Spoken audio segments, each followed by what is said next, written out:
지금 들려드리는 말씀은 마크 피니 목사님의 삶을 변화시키는 13가지 비결 중에 제일 첫 번째 비결, 싸구려 포도주 6병에 팔린 인생이란 말씀을 들려드리겠습니다.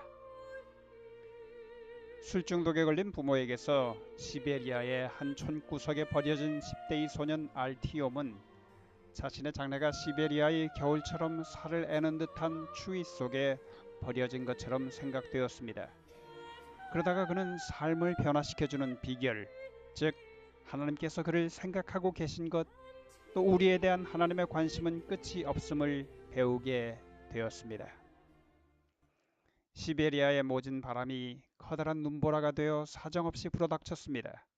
살을 내는 듯한 추위가 알티옴의 눈물 젖은 얼굴을 도려내는 듯했고, 그는 어깨를 웅크리고 고개를 숙인 채 차가운 밤속을 걷고 있었습니다. 몇 분 후면 기차역에 다다를 것이었습니다. 적어도 기차역 안은 바깥보다 따뜻할 테니까. 그는 더 이상 집에 머물러 있을 수가 없었습니다. 그의 아버지와 어머니는 둘 다 너무나 많은 술을 마셨습니다.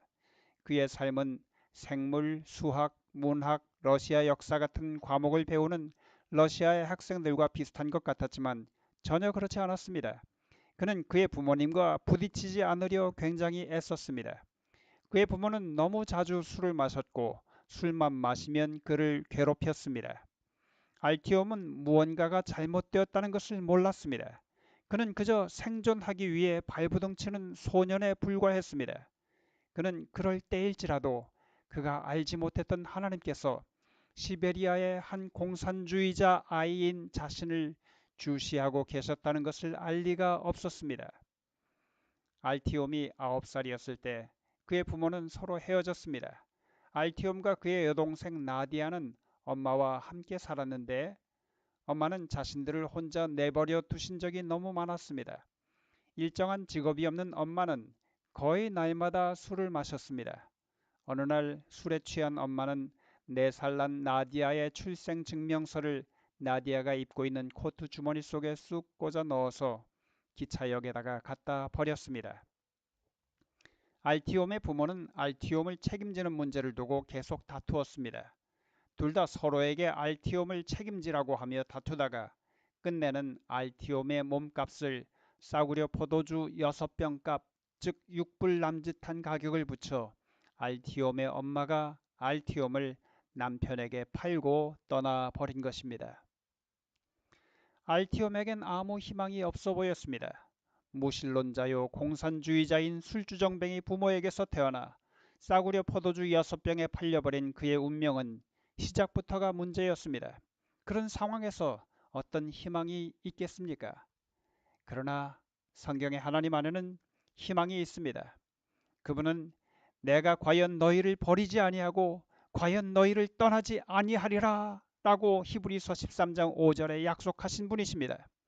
상황이 어떻든 당신이 어떻게 느끼든 다른 사람들이 당신에게 무슨 말을 들려주었든 상관없이 하나님께서는 당신을 버리지 않으셨습니다. 그분은 시베리아 동부의 한 소년을 버리지 않으셨고 당신도 절대 버리지 않으실 것입니다.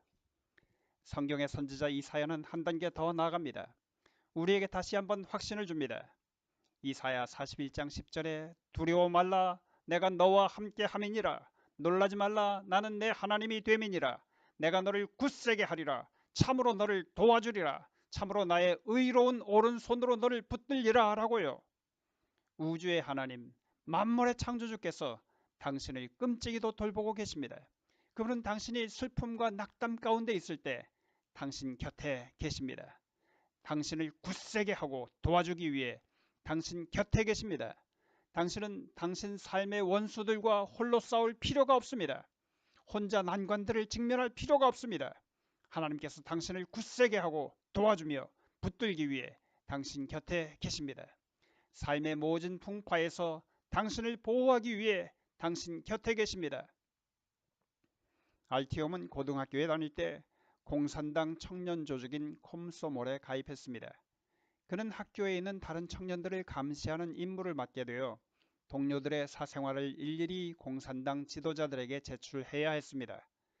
당시 그는 집에 머물 곳이 없어서 여러 날 살 집을 찾다가 한 작은 교회가 석탄불을 꺼지지 않게 석탄을 갈아주고 교회당 청소를 해주면 방을 하나 제공해 준다는 얘기를 들었습니다. 매주 알티움은 이 작은 교회의 뒷좌석에 앉아서 설교를 들었습니다. 무신론에 쩔어있던 그였지만 조금씩 한량없는 사랑을 베푸시며 무한한 지혜와 큰 힘을 가지신 창조주를 발견해 나가기 시작했습니다. 그 약속은 오늘날도 여전히 유효하며 당신과 저를 위한 관심이 끝이 없으신 바로 그 창조주 말입니다. 알티움은 그 같은 사랑에 저항할 수 없었습니다.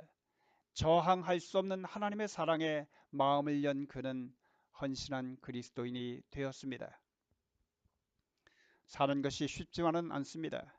알티움처럼 당신도 녹록지 않은 삶을 살았을 수 있을 것입니다. 정말 하나님은 어디 계시는 거야? 라는 질문을 수없이 했을 수 있습니다. 얼마 전에 하나님께서 이러신 걸 보면 저를 완전히 잊고 계셨던 게 분명해요 라고 제게 말한 한 10대 소녀와 같은 심정일지도 모릅니다. 아닙니다. 하나님께서는 절대 당신을 잊지 않으셨습니다. 그분이 아무리 바쁘셔도 늘 당신을 마음에 두고 계십니다. 성경 기자인 예레미야는 하나님에 대해 예레미야 31장 3절에 이렇게 기록했습니다. 나 여호와가 옛적에 이스라엘에게 나타나 이르기를 내가 무궁한 사랑으로 너를 사랑하는 고로 인자함으로 너를 인도하였다 하였노라. 저는 무궁한 사랑과 친절로 저를 끌어당기고 계시는 하나님의 모습을 무척 좋아합니다. 당신의 마음에도 그런 하나님의 모습이 그려지시나요?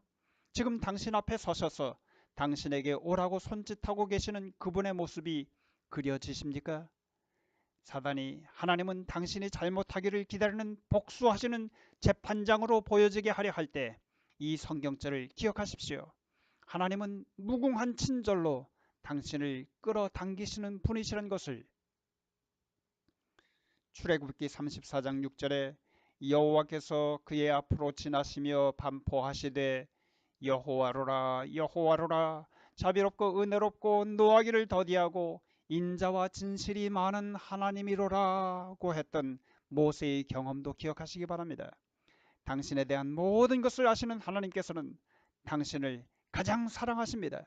그분은 당신이 태어난 곳을 아시며 당신이 어렸을 때 어떤 꿈과 도전을 가졌는지 다 이해하고 계십니다. 당신의 과거의 문제들을 너무도 잘 알고 계시며 당신의 약점들까지 자비롭게 고려하고 계십니다.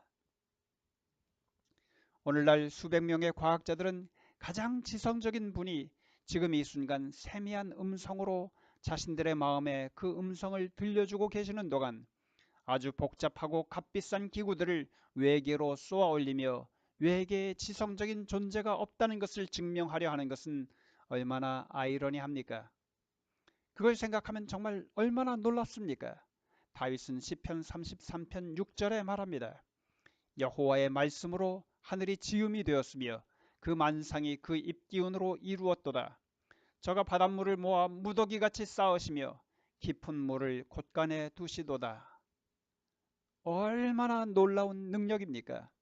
우리 각자를 창조하시고 모든 피조물을 그 입기운으로 만드시고 몸을 살짝 구부려 모든 바닷물을 모아 무더기같이 쌓을 수 있으신 그 동일한 하나님은 예레미야가 말한 무궁한 사랑으로 우리를 끌어당기시는 분이십니다. 흥분되기도 하며 겸허하게도 하는 모습입니다. 모든 바닷물을 모아 무더기같이 쌓을 수 있으신 전능하신 하나님께서 당신과 사귀기를 원하십니다. 저는 사람들이 그토록 엄청난 초청을 받을 때 초청을 받아들이겠다고 왜 즉시 답하지 않는지 참 의아해합니다. 너 올 거지? 라고 물으시는 하나님에게 어떤 사람들은 실제로 NO! 라고 대답합니다. 아마 그들이 하나님이 어떤 분이신지 잘 모르고 그분의 사랑스러운 관심이 자신들의 행복을 위한 것임을 이해하지 못하기 때문일 것입니다. 한 번은 자신에게 가치 있는 것은 모두 잃었다고 생각하는 한 여성을 만났습니다.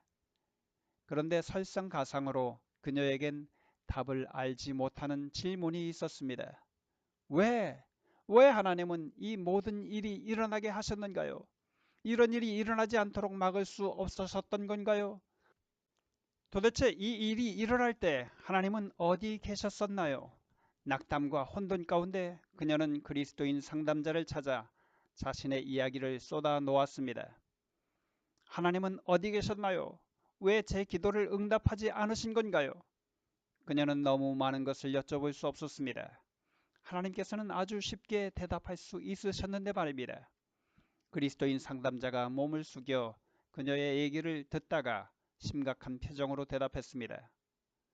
당신은 어떻게 우주의 하나님이 당신을 위해서 역사를 뒤바꿔 놓으신다고 생각하시나요? 라고요. 저는 이 경우에 왜라는 질문에 답할 수 없습니다. 저는 하나님의 생각이 어떠신지 잘 모릅니다. 왜 그분이 이 여성의 기도에 그녀가 기대한 방법과는 달리 그 기도를 응답하기로 선택하셨는지 잘 모릅니다. 저는 단지 그녀에게 하나님이 절대로 그녀를 떠나거나 버리지 않으실 것이라는 히브리서 13장 5절의 약속을 기억하라고 얘기할 수 있습니다. 우리가 어려움 가운데 처할 때 하나님이 힘이 되어 주셔서 우리를 붙잡아 주신다는 이사야 41장 10절의 약속을 붙잡아야만 한다고 말할 수 있습니다. 그렇지만 저는 그녀의 상담자에게도 한마디 하고 싶습니다. 하나님께서는 역사를 바꿀 수 있으시고 바꾸시는 분이라는 말을요. 다니엘서 2장 21절 22절에는 이런 말씀이 있습니다. 그는 때와 기한을 변하시며 왕들을 패하시고 왕들을 세우시며 지혜자에게 지혜를 주시고 지식자에게 총명을 주시는도다. 그는 깊고 은밀한 일을 나타내시고 어두운 데 있는 것을 아시며 또 빛이 그와 함께 있도다. 제리 맥컬리의 삶은 하나님의 변화시키시는 능력을 생생하게 말해줍니다. 한 사람의 변화된 삶을 극적으로 보여주는 이야기입니다. 제리 맥컬리가 어린 소년의 몸으로 아일랜드에서 대서양을 건너 미국으로 왔을 때 그는 이미 인생의 험한 꼴들을 많이 목격했습니다. 그는 사람 취급을 받지 못했고 배고팠으며 수도 없이 많이 맞았습니다. 거리에서 살아남기 위해 그는 소매치기 기술을 배웠습니다. 그러나 1800년대 중반에 뉴욕 슬럼가에서 그는 더 험악한 테러를 경험해야 했습니다. 제리는 냄새나는 골목길에서 다 썩은 술을 마시며 행상인들의 것을 훔쳐서 살아나가다가 곧 갱단에 들어가 강 곁에서 서식하는 쥐처럼 밤중에 항구에 정박한 화물선들을 급습하는 짓을 했습니다. 19살이 되었을 무렵 그는 살인만 제외하고는 엄청난 죄는 모두 지었기 때문에 재판관은 싱싱교도소에 15년 징역형을 선고했습니다. 제리 맥컬리는 자신이 사회에 적폐받게 될 수 없다고 생각했습니다. 거리의 난폭함이 그의 뼛속 깊이까지 배어 있었습니다. 학교나 교회나 가정에 대해서는 아무것도 몰랐습니다. 그가 배운 단 한 가지 진실은 자기 주먹만 믿는 것이었습니다. 싱싱 교도소에서의 삶은 그가 지금까지 알았던 어떤 삶보다 더 무서웠습니다. 그러나 시간이 있어서 그 시간에 읽는 법을 배웠습니다. 읽기를 배우면서 그는 세상에서 가장 멋진 인물이신 예수님을 발견하게 되었습니다. 성경이 너무 멋진 책이어서 2번을 통독했습니다. 오랫동안 하나님께서 자기가 한 모든 짓을 용서해 주실 수 있다는 것은 불가능하다고 생각했었는데 많은 갈등 후에 하나님의 은혜에 굴복하여 하나님께서 예수님의 이름으로 자신을 용서해 주셨다는 사실을 받아들였습니다. 제리 맥컬리의 변화는 이내 감옥 전체에서 눈에 띄게 되었습니다. 그의 속에 평화와 기쁨 넘치는 삶이 꿈틀거리기 시작했습니다. 매맞고 침뱉음 당할 때 대들지 않고 순순히 받아들였습니다. 죄수들이 서로 소통할 수 있는 유일한 시간은 저녁 먹는 시간뿐이 없었습니다. 제리는 그 시간을 자신이 믿는 예수님을 소개하는 데 사용했습니다. 감옥에서 석방된 후 그는 시련의 시간을 보내야 했습니다. 믿는다고 하는 어떤 사람들의 위선에 낙담한 그는 다시 술을 찾게 되었고 옛날의 부정적인 습관으로 되돌아가게 되었습니다. 그러나 다행히 한 친구가 그를 한 부흥 집회에 데리고 가서 헌신한 그리스도인들의 사랑을 발견하게 되었고 다시 새롭게 예수님께 자신의 마음을 드리게 되었습니다. 그 결과 그는 믿는 자들과 성경 그리고 예수님의 놀라운 이야기와 친근해지게 되었습니다. 이번에 예수님의 구속의 이야기는 그의 삶에 영원토록 박히게 되었습니다. 병자들을 고치신 메시아, 가난한 자들에게 복된 소식을 전하셨던 메시아, 억압당한 자들을 높이 들어올리신 메시아가 제리 맥컬리의 삶을 통해 나타나기 시작했습니다. 뉴욕의 거리에서 제리는 자기의 수감 이전처럼 비참한 삶을 사는 사람들을 위해 일하기 시작했습니다. 그는 자금이 어떻게든 올 것으로 믿으면서 구제 미션을 조직했습니다. 정말로 자금이 조달되었고 제리가 하는 미니스트리는 여러 해에 걸쳐 성장했습니다. 맥컬리 워럴 스트리트 미션은 거리에서 사는 사람들을 위한 미션의 시초가 되었으며 다른 많은 조직들이 따르는 모본이 되었습니다. 제리는 1879년에 죽을 때까지 홈리스들 가운데서 충실하고 즐겁게 수고했습니다. 삶의 가치가 무엇입니까? 누구에게 묻느냐에 따라 달라질 수 있습니다. 알티움의 부모들의 경우엔 싸구려 포도주 6병이었습니다. 그러나 제리 맥컬리의 경우엔 평생 사업이었습니다. 하나님에게는 십자가 위에서 돌아가신 예수님의 희생이었고 우리를 절대 버리지 않으시겠다는 약속이며 어려울 때 힘을 주시겠다는 제의이고 우리를 반대하는 자들을 대항하여 지지하는 것이며 지구 역사에 자연적으로 이르러오는 결과를 바꾸는 것이고 인류를 당신 자신에게로 이끄시는 것이었습니다. 예를 들어 당신의 삶의 가치는 무엇입니까? 당신은 너무나 귀한 존재여서 온 우주의 창조주께서 당신의 팔을 크게 펼치시고 당신을 기다려 안으시며 당신의 머리카락을 손으로 빗겨주시고 당신을 사랑스럽게 꼭 껴안으시며 당신으로 하여금 그분의 어깨에 얼굴을 묻고 맘껏 울게 하시고 당신의 귀에 너는 내 거야. 내가 절대 널 떠나지 않을 거야. 걱정하지 마. 결국엔 모든 것이 다 괜찮아질 거야. 라고 당신의 귀에 속삭이시는 것 아닐까요?